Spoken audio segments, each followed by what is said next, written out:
Not painting a very flattering picture of Justin Ross Harris, that is for sure.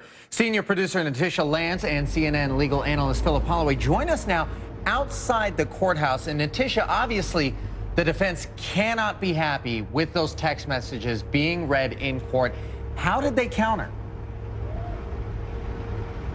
You know, Ali, no, they were not happy about those text messages being read in court today, and that was obvious by the number of objections they put forward as this information was coming out. But one thing that the prosecution was also able to get out here is that Justin Ross Harris allegedly had child porn on his phone or on his devices. Now, this came through with other girls who he was allegedly communicating with, a 15-year-old girl using the app Whisper.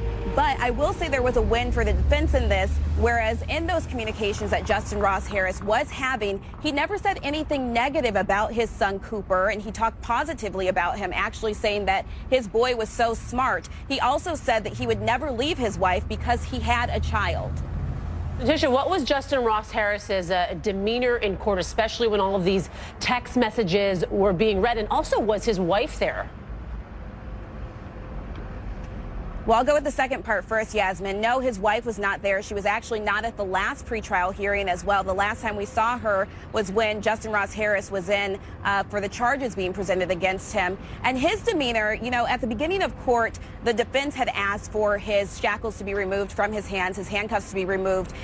They removed just the one on the right side. He did have a pen. He spent a lot of time with his hand up on his chin, up on his lips. He would rub his chin a lot. He was also taking a few notes here and there, but not really fazed too much about the information that was coming out. At least it didn't appear as if he was fazed by that information coming out, but he was listening very intently to all of the testimony that was being given by the lead detective in the case. Yasmin?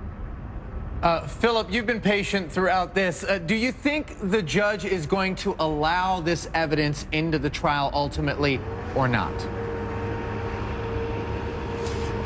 Ali, I think ultimately at the end of the day, she is going to let all of this evidence in, or in fact, most of it, if not all of it.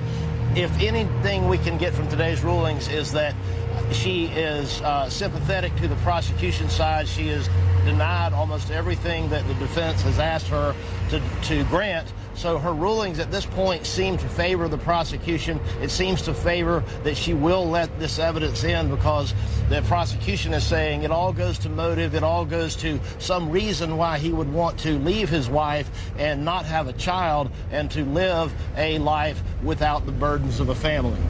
Philip, in your expert opinion, how damaging are these text messages to Justin Ross Harris's case?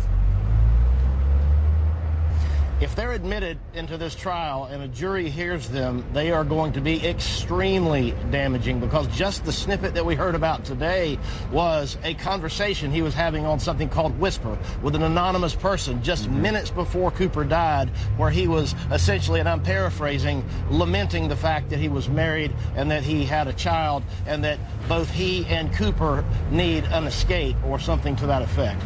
Well, Philip and Natisha, we appreciate you guys bringing us this information.